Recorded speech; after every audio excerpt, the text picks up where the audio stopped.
mujahadah nafas atau mujahadah diri. Ya. Jadi kalau kita mau bermujahadah tentang diri, kita harus tahu apa itu inti diri ya. Inti diri yang pertama adalah Nurullah. Nurullah inilah yang membuat kita hidup. Yang kedua adalah Nur Muhammad. Nur Muhammad inilah yang membuat kita terang zahir batinnya. Yang ketiga adalah Nur Adam, yang membuat kita mempunyai rohnya manusia. Kan ada rohnya hewan, ada rohnya jin ya. Ini kita bahas tentang manusia ya. Lah nanti akan diwadahi dengan unsur bumi. Itu yang disebut Hawa. Siti Hawa. Siti itu bumi. Ya, itu dari unsur tanah, api, angin, air. Itu yang membuat tubuh kita utuh dan nanti digabungkan dengan inti diri tadi. Ya, setelah semuanya itu tergabung secara sempurna, jadilah kita titah manusia yang sempurna. Lah yang namanya mujahadatun nafas itu, kita kan manusia hidup di dunia dah. Ya, hidup di dunia itu kan kita momong raga. Raga itu butuh makan. Raga itu butuh pakaian. Raga itu butuh rumah. Raga butuh kendaraan. Banyak sekali kebutuhan raga. Nafsu juga punya keinginan, punya kehendak, punya kepinginan. Akal punya angan-angan, punya cita-cita. Lah ini kalau kita tidak melakukan yang namanya mujahadatun nafs, maka lama-lama secara tidak sadar diri kita akan terkubur oleh kebutuhan raga, keinginan nafsu, dan angan-angannya akal. Nah, disitulah pentingnya yang namanya mujahadatun nafs. Ini fungsinya apa? Ini adalah untuk membebaskan jiwa kita dari keterkuburan unsur trimemolo tadi. Ini dalam istilah Jawanya trimemolo rogo, nafsu, dan akal. Nah, yang namanya mujahadatun nafas ini berhubungan dengan nafas, dengan hidup. Karena yang namanya nafas ini sebetulnya sebagai satu tali penyambung antara Nurullah, Nur Muhammad, Nur Adam, kemudian masuk dalam tubuh kita. Itu disambungkan oleh nafas. Makanya kalau yang namanya mujahadatun nafas ini akan berhubungan dengan nafas. Kita olah nafas. Dalam kehidupan di dunia ini, nafas akan mengikuti kita. Kita bangun akan diikuti nafas, kita tidur akan diikuti nafas. Nah, di dunia ini ketika kita mengejar kebutuhan raga, nafas mengikuti, memberi daya hidup supaya apa? Keinginan kita akan kebutuhan raga itu akan terpenuhi. Ya. Keinginan kita akan kebutuhan nafsu terpenuhi. Keinginan kita akan kebutuhan akal, cita-cita dan angan-angan akan terpenuhi. Ya.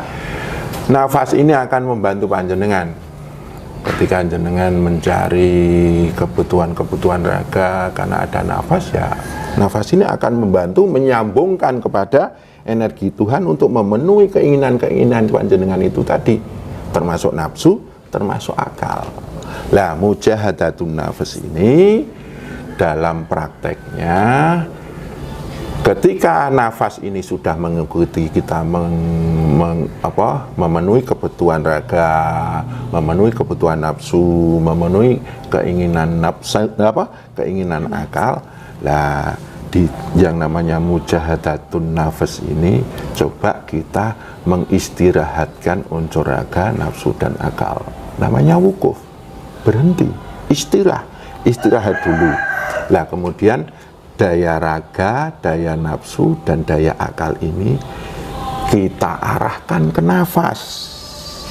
Nah, berarti ketika kita belum mujahadatun nafas itu kan nafas mengikuti apa yang kita inginkan, apa yang kita hasratkan, apa yang kita angankan.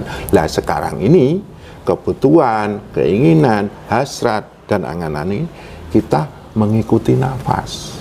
Lah nafas ini karena dia sebagai benang yang menghubungkan antara Nurullah, Nur Muhammad, Nur Adam dan wadahnya ini, wadah kita sebagai manusia ini akan menghantarkan kita kepada titik Nur Adam.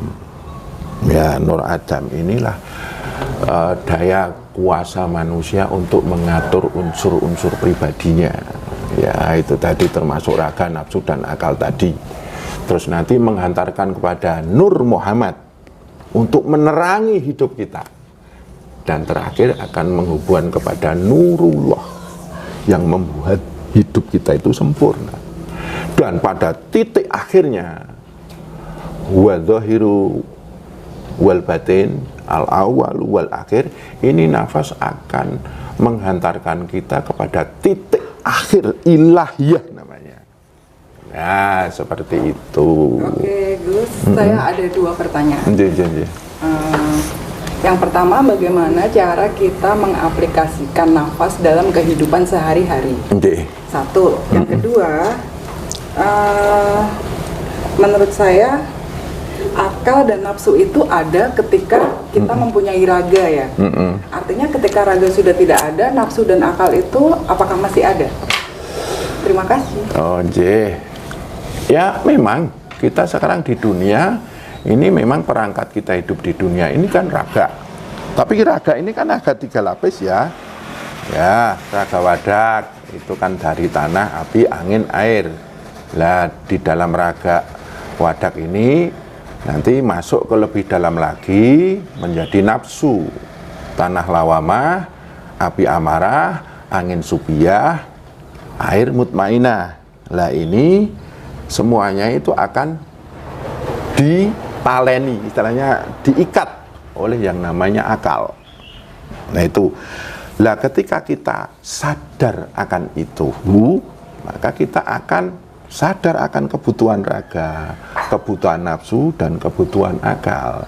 Yang namanya mengadamkan itu bukan berarti menghilangkan unsur itu, tapi kesadaran kita akan 3 unsur tadi itu hilang. Nah, kalau kesadaran 3 itu hilang, ya akhirnya kita akan sadar akan yang namanya Nur Adam. Nur Adam itu daya kekuatan kita untuk mengatur 3 unsur tadi. Nah, kalau tidak bisa mengatur 3 unsur itu tadi, namanya itu hawa nafsu, Mbak. Itu namanya hawa. Nah, itu nanti akan masuk kepada Nur Muhammad, itu yang membuat semuanya terang, Mbak.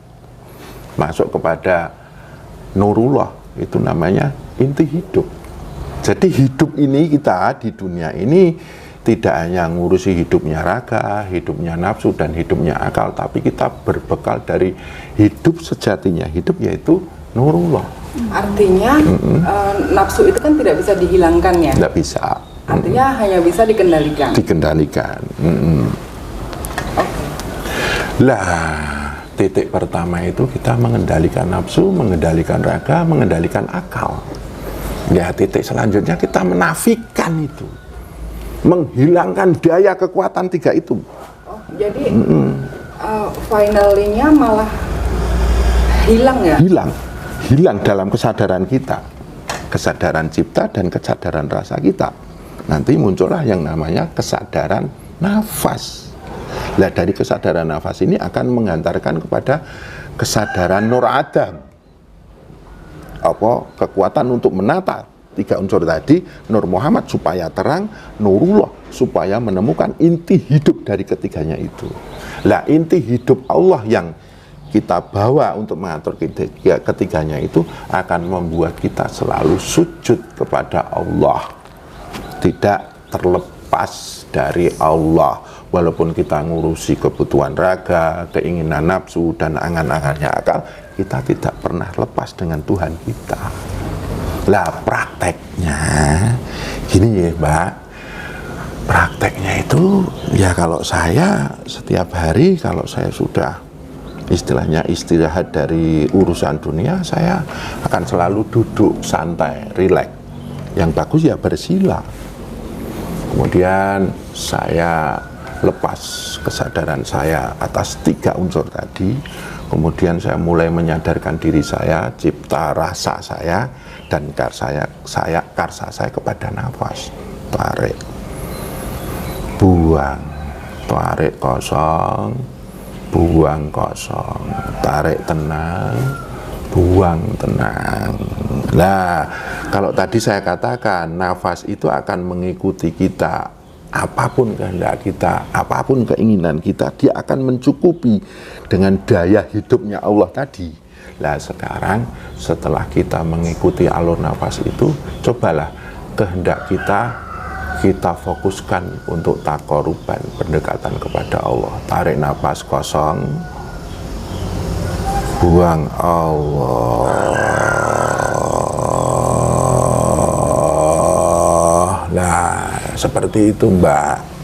Jadi kita olah nafas saja udah tenang, apalagi dengan nafas itu kita tambahi dengan apa istilahnya kehendak kita untuk taqarruban, untuk dekat kepada Allah, itu lebih luar biasa. Makanya dikatakan ala bidzikrillahi tatmainnul qulub, bahwa zikir itu akan menenangkan hati, zikir akan mendekatkan diri kita kepada Allah.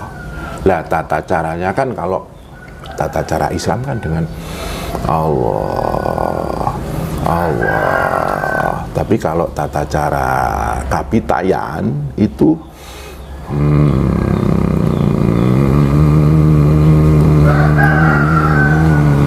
tarik kosong,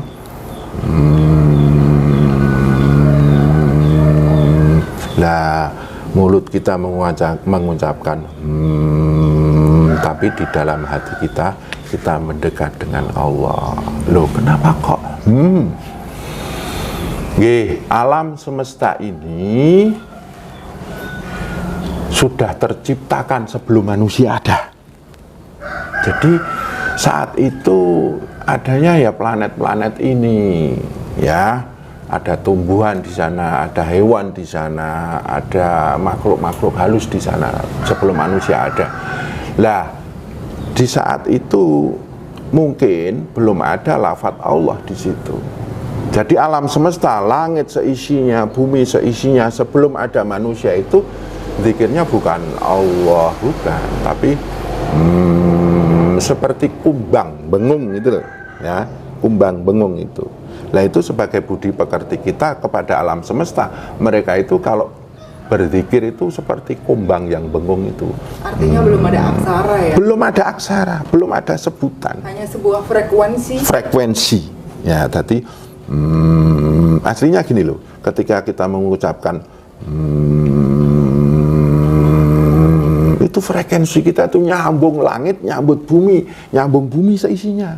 Gus, apakah ini sama dengan yang itu Gus? Saya tuh pernah ngelihat temen tuh yang dia pakai semacam kayak gong gitu. Gong tuh kan bunyinya gitu juga. Ya, itu nanti dalam tata caranya macam-macam. Jadi masing-masing kelompok manusia di dunia ini, bangsa-bangsa itu macam-macam caranya. Yang penting mereka menyambungkan frekuensinya dengan langit seisinya, bumi seisinya, alam seisinya. Kemudian di dalam rasanya ya Mbak, di dalam hatinya dia menyambungkan energinya dengan Tuhan. Monggo, mau disebut Allah, monggo, mau disebut Allah, monggo, mau disebut ya tak berbatas, tak terhingga dengan rasa masuk ke alam itu, monggo. Nah seperti itu. Itu yang namanya mujahadatun nafas. Jadi jiwa kita itu istilahnya bersungguh-sungguh ingin dekat dengan Allah, ingin dekat dengan Pangeran, ingin dekat dengan Tuhan. Untuk apa? Mengambil daya hidup, daya kuasa, daya kekuatan Tuhan untuk kita menjalani hidup di dunia ini. Nah ada hemnya itu Mbak, itu supaya frekuensinya menyatu dengan alam semesta ini. Karena ada tiga unsur ya, manusia, alam semesta, dan Tuhan. Itu harus sinergi. Mujahadatun nafs ini kalau kita sering melakukannya itu akan muncul daya-daya gaib semesta yang masuk dalam diri kita. Nah, ini nanti kalau sudah unsur diri ini kita sudah maksimalkan sinergi dari unsur diri, alam dan Tuhan itu sudah kita maksimalkan, dan nanti dalam praktek pernik-pernik diri kita itu bisa seperti saya. Hati saya sambungkan dengan mata saya. Nah, saya sambungkan dengan mata, terus saya mengucapkan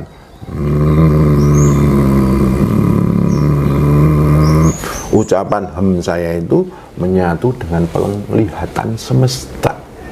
Lah, hati saya itu menyatu dengan penglihatan dat, tak berbatas, tak berhingga, yang mengeliputi alam semesta ini. Maka lama-lama mata saya tajam, Mbak. Mata batin kebuka ya Gus ya? Ada 3 mata. Mata dohir, ya. Kalau mata dohir hubungannya dengan umur ya. Nah, ini mata batin di sini, nanti mata hati. Lah, yang paling tinggi mata semesta. Lah, di mana letaknya? mata semesta itu letaknya yang paling dalam itu di Nur Muhammad kita. Jadi makanya kalau kita sering zikir kayak gitu, kita contohkan dalam mengolah mata tadi ya, kita sering menyambungkan inti hati dengan inti penglihatan, dengan penglihatan semesta, dengan dat yang meliputi, tak berhingga, tak berbatas, yang meliputi itu semuanya, itu dengan itu lama-lama mata semestanya naik. Mata semesta itu adalah lapisan paling dalam ya Gus ya? Ya. Kalau mata batin itu biasanya melihat yang istilahnya makhluk-makhluk gaib. Mata batin itu. Terus hal-hal yang gaib. Besok akan terjadi ini, terjadi ini ya. Kalau mata hati itu lebih ke dalam lagi ya. Apa yang dilihat Gus? Apa yang ya biasanya dia bisa melihat istilahnya firasat-firasat hidayah. Jadi itu yang namanya titik hidayatullah. Titik hidayatullah? Iya, titik petunjuk Tuhan, Mbak. Oh, jadi lebih dari penglihatan gaib. Nah, di balik yang gaib itu kan harus menemukan Tuhan. Karena siapapun yang melihat kemana-mana, bisa nembus kemana-mana, tapi kalau tidak menemukan titik ketuhanan di situ, itu istilahnya buta, Mbak. Titik ketuhanan itu artinya seperti kayak maksudnya apa nih gitu ya? Enggak, itu ada Tuhan yang menciptakan. Nah, di situ ada pesan-pesan Tuhan di dalam situ. Nah, nanti kalau mata semesta lebih ngeri lagi. Walaupun saya ini di Jogja, saya begini, saya bisa melihat kutub utara. Oh, kutub utara meleleh. Kutub selatan meleleh. Gunung Merapi mau meletus. Gunung Sinabung mau meletus. Oh, di Eropa akan terjadi ini. Mata semesta itu akan melihat semesta alam dengan mata itu. Tapi ini mata semesta ini tidak semua orang bisa. Kenapa Gus? Ya ini memang kalau di Islam ya ini dataran para wali, dataran para nabi, dataran para rasul. Kalau Buddha dataran para arahat. Kalau di Eropa itu dataran para Highlander, para Jewish di sana. Seperti itu. Kalau di Cina ya mungkin orang-orang yang ya di sana ada orang-orang super ya. Di Cina, di Korea, di Jerman, di Rusia, di Inggris, kemudian di Arab sana, di Timur Tengah sana, di Jawa ini banyak orang-orang yang mempunyai daya gaib yang melebihi yang lainnya. Hanya orang-orang kayak gitu yang bisa, Mbak.